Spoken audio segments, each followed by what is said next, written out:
TRS party నాయకులు రామూర్తి గారు కూడా జాయిన్ అయ్యారు. వారిని కూడా నమస్కారం రామూర్తి గారు.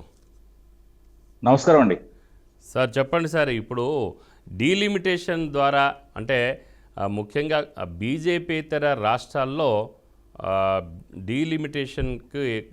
డీలిమిటేషన్లో కొన్ని పార్లమెంట్ సంఖ్య తగ్గించే అవకాశం ఉంది అని చెప్పేసి కూడా కొంత వాదన వినిపిస్తుంది. దీన్ని మీరేమంటారు?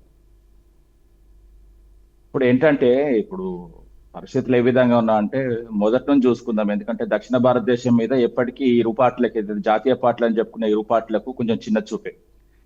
ఎందుకంటే చాలా విషయాలు ఒక్క విషయంలో కాదు, చాలా అంశాల్లో భాష విషయంలో, యాస విషయంలో, వ్యక్తిత్వాల విషయంలో, అదే విధంగా కట్టు బొట్టు విషయంలో, కల్చర్ విషయంలో, అన్ని విషయాల్లో కూడా మనం చూసుకోవచ్చు. ఎందుకంటే ఇప్పుడు డీలిమిటేషన్ ఏదైతే విభజన చట్ట ప్రకారం కూడా చేయాలి, ఇంతవరకు దాని మీద కూడా తీసుకున్న ఏదైతే ఒక స్టెప్ కూడా లేదు.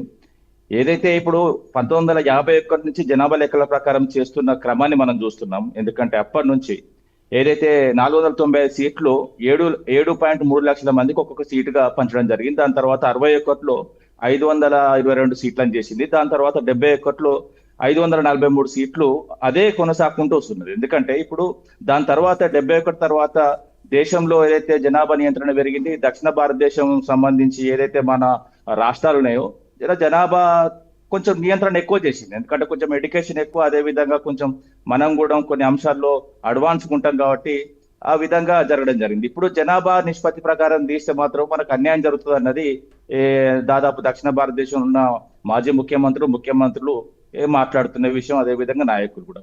ఈ రోజు కూడా ఏదైతే తమిళనాడులో జరుగుతున్న మీటింగ్ కానీ ఇది చాలా ఒక ముందడుగని మనం ఒక ఆలోచనకు రావచ్చు.